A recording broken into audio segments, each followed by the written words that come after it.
Morning everybody, it's Friday today and it's the sunny day we've all been waiting for here at Findhorn. At least there was lots of talk about it.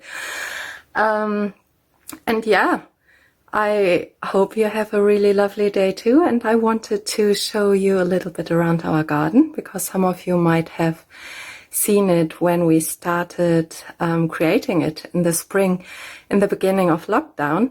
And first of all, I would like to show you our little robin, which of course isn't our robin as such, but he's very cute and we like to call him our robin. And we have this really nice plate for the robin and extra robin food, even though I think he doesn't like it that much. But, well, nevertheless, that's what we have.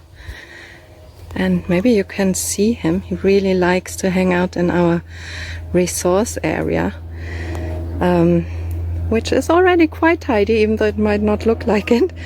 There was lots of gardening stuff and lots of soil and bamboo over there. So, and this is the little robin, whom we really love. He had babies earlier this year and he looks a bit, I don't know the English word, stroppy? I don't know. He's molding, I think you call it. I'm not quite sure.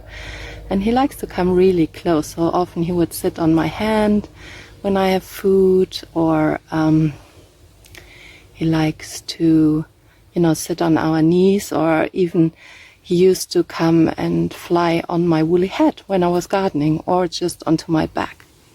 So I wanted to make a film about him for a long time, but he is a little camera shy.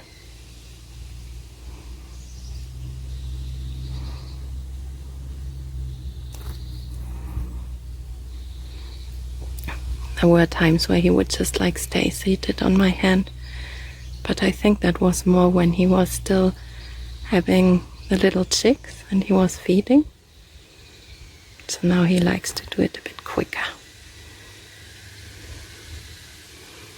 And then I also don't want to do it too long and keep the food on my hand, because he doesn't like it so much.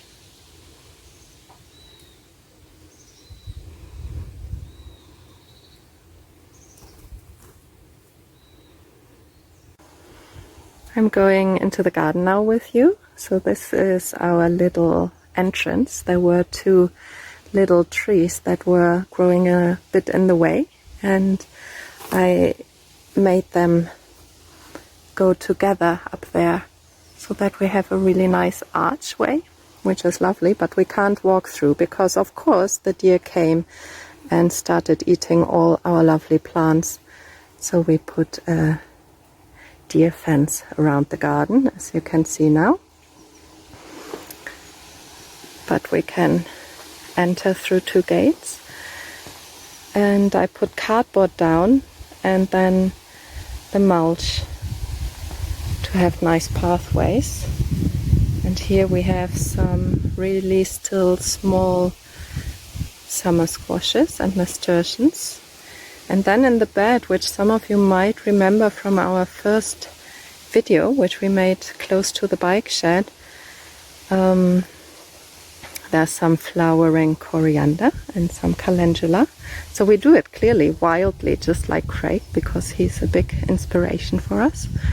And we have some broad beans and chard and sunflowers and some celery, some parsley down there. There are also some salads hiding in here. There's some lettuce. And then over there we have another bed with more nasturtiums and lettuces and more courgettes. And some beans, sunflowers. Over here we have a very big rhubarb who's resting at the moment. More courgette plants. And some deadheading that just happened. And then there's a flower bed over here. And some more beans. And sweet peas in the back. And more flowers to come. And then there's some rocket growing over here, and some lettuces. And the onions are a bit like windswept. And then over there's the biggest bed we made. And we have the chard and beetroot and some kales that are really loved by the slugs, clearly.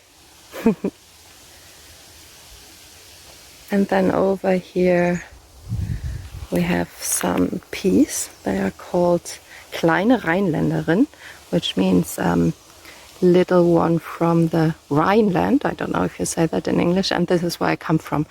So that was really funny to grow them. And some mange tout over here. And then some more lettuces. So yeah, it all developed quite well. Some really nice sage. And then another barrel with the pumpkins to come. Ooh, that's a nice flower. So we'll just take you a little closer.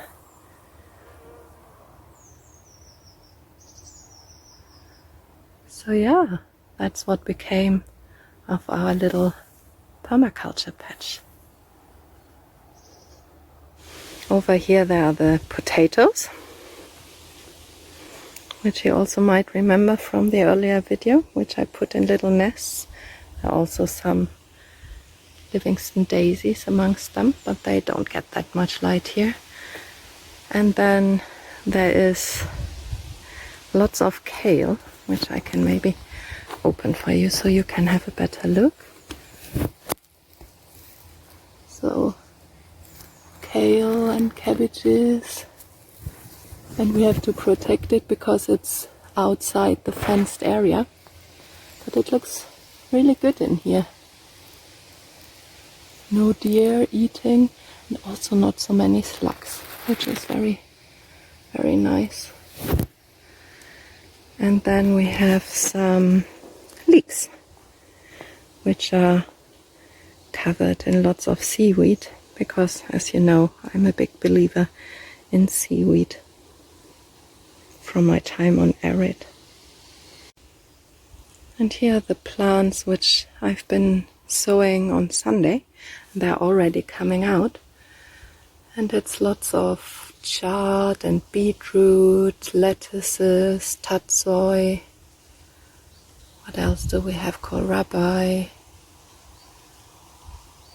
So this is for later in the autumn. And here's my lunch from the garden. So we have the chard. I'm not going to eat the sweet peas, but they say the more you pick, the more there will be.